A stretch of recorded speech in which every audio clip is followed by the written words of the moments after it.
Good morning. I'm Steve Jurens with your live Northeast Radio SD News for Tuesday, July 28th, 2026. Your news this hour is brought to you by the Watertown Development Corporation, creator of development sites including Pheasant Ridge, Calvin Trade Center, Mallard Point, and Air Park, setting the sites for growth in eastern South Dakota. Learn more at wdcsd.com.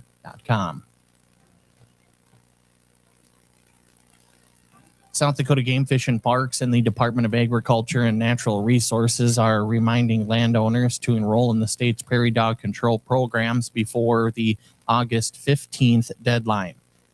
GFP handles prairie dogs encroaching from public land, while DANR oversees issues between private landowners. To qualify for GFP assistance, landowners must be within 1 mile of public land and have at least 10 acres of active prairie dog colonies. Eligibility is verified through GPS mapping. Registration is available at prairiedogcontrol.sd.gov. Landowners dealing with prairie dogs from neighboring private land should contact DANR or their county weed and pest supervisor. No state funding is available for private-to-private encroachment. The Watertown Planning Commission has unanimously approved vacating a 14-foot unimproved alley in Block 7 of Davlin's addition between 7th and 8th Street Southeast. MB Investments, 81 Welding, Harold and Peggy Rammel, and Chase and Colin West petitioned for the vacation to support future business expansion. Watertown Municipal Utilities requested a 20-foot utility easement to protect existing gas and electrical lines. Staff confirmed the alley is not used for access, will not landlock parcels, and the vacation aligns with city planning. No public comments were made, and the resolution now moves to the City Council. The Watertown Planning Commission also approved an annexation and R1 zoning for a 13,558 square foot portion of land south of 2700 13th Avenue Northeast. Owner Eric Martins requested annexation to build an accessory structure for equipment used to maintain his 4-acre property. Staff noted the annexation avoids landlocking parcels and aligns with future subdivision concepts. The structure must meet R1 standards, including matching siding and roofing. Martins also keeps horses on the unannexed portion.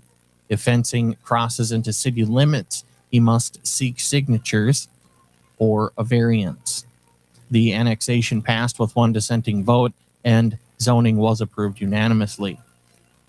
Both now advance to the City Council for final approval.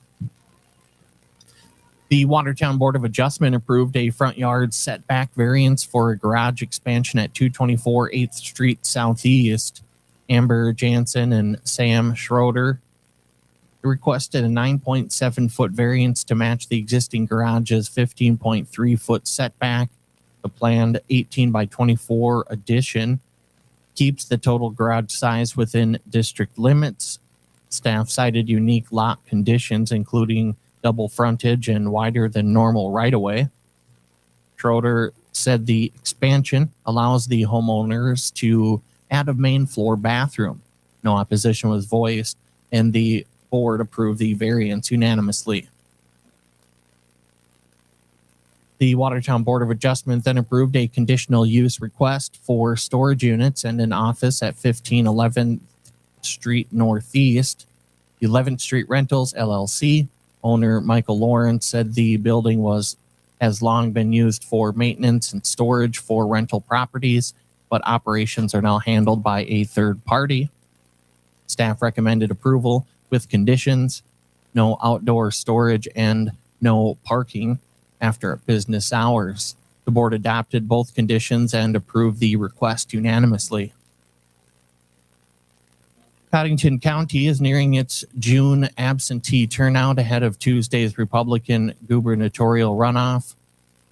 Attorney Auditor Brenda Hanton reports 1,023 absentee ballots cast as of Friday, 127 fewer than June's total, but Friday alone saw 122 ballots submitted. All county precincts vote today, Tuesday, from 7 a.m. to 7 p.m., with most precincts located at the Codington County Extension Center. Other precincts include Florence, Wallace, Henry, Kranzberg, South Shore, Sheridan Township, and Waverly. That information is posted within the article on northeastradiosd.com.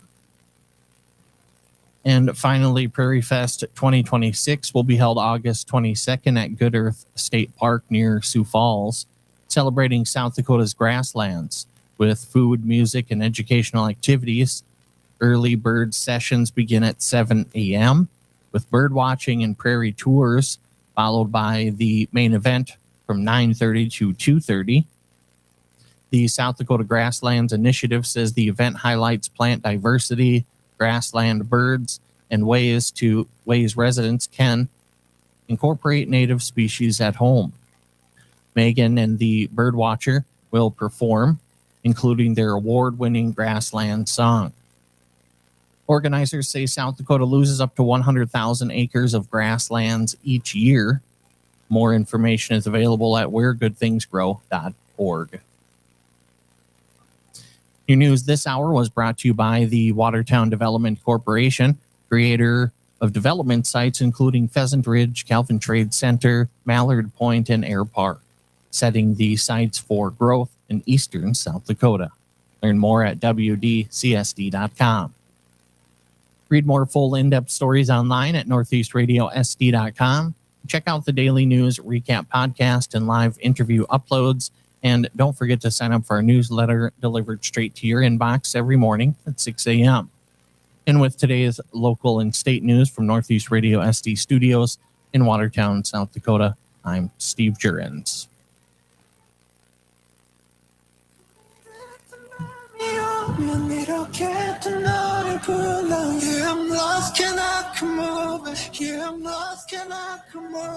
I just want to say I'm sorry.